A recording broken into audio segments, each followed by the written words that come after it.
چھٹی فصل جو ہے نا اس نومیر کے اندر وہ کس کی ہے؟ مورب اور مبنی کی طرف۔ کلمات عرب پر اسم کی دو قسمیں۔ کلمات عرب پر اسم کتنی قسمیں؟ دو۔ کلمات عرب پر اسم پر کتنی قسمیں؟ دو۔ کون کون سی؟ مورب اور مبنی۔ مورب اور مبنی۔ مورب اور مبنی یہ کس قسم ہے اسم کی؟ کلمات عرب۔ کلمات عرب پر یہ کہ کس قسم ہے؟ مورب اور مبنی۔ کلمات عرب پر کتنی قسمیں؟ دو قسمیں۔ کون کون سی؟ مورب اور مبنی۔ مورب کی تعریف کیا ہے؟ مورب وہ ہے کہ جس کا آخر عامل کے بدلنے کے ساتھ بدل جائے۔ مورب کیا ہے؟ جس کا آخر عامل کے بدلنے کے ساتھ بدل جائے۔ اور مبنی کی تعریف کیا ہے؟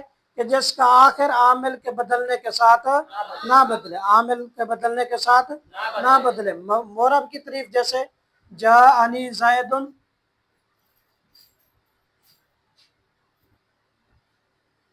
جاءنی زید،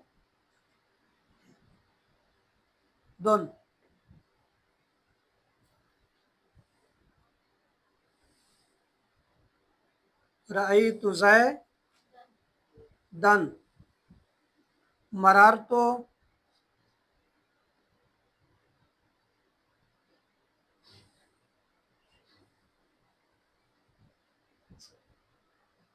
بزیدن، مررت بزیدن، جاءنی زیدن۔ دیکھیں یہاں یہ مورب ہے۔ یہ کیا ہے؟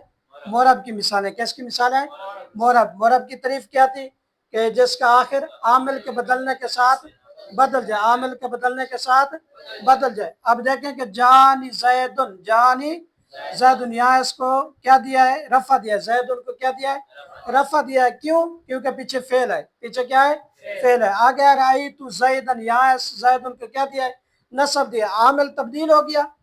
یہاں یہ عامل تھا فعل، تو فعل کے بعد کیا لائے؟ فاعل۔ فعل کے بعد کیا لائے؟ فاعل۔ کیونکہ عامل فعل تھا، فعل کے بعد کیا لائے؟ فاعل۔ فاعل ہمیشہ کیا ہوتا ہے؟ مرفوع ہوتا ہے۔ فاعل ہمیشہ کیا ہوتا ہے؟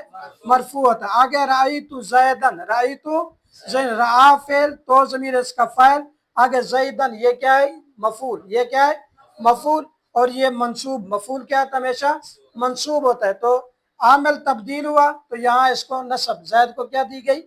نصب دی گئی۔ اسی طرح مررت بزیدن، مررت بزیدن، بحرف جار داخل ہوا تو زیدن کے آخر کو کیا دیا؟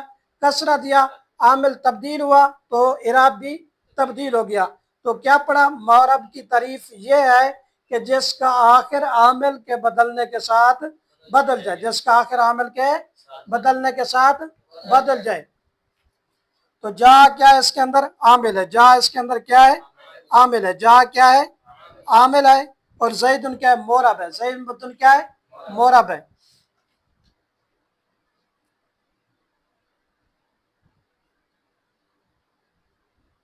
جا عامل، زیدن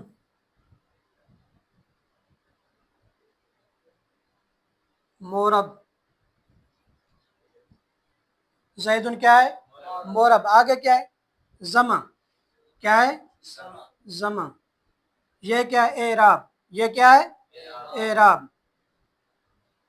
آگے کیا ہے؟ دال۔ کیا ہے؟ دال۔ زید کے آخر میں کیا ہے؟ دال۔ دال جو ہے نا وہ کیا ہوتی ہے؟ محل اعراب۔ دال کیا ہوتی ہے؟ محل اعراب، یعنی محل ہوتا ہے، کسی نہ کسی چیز کا محل ہوتا ہے۔ جیسا کہ ہم رہتے ہیں، ہمارے لیے ایک محل، ایک مکان کا ہونا کیا ہے؟ ضروری ہے۔ اسی طرح اعراب تو ہے، اگر محل نہیں ہے تو اعراب کہاں داخل ہوگا؟ تو اس لیے دال کیا ہے؟ محل اعراب ہے۔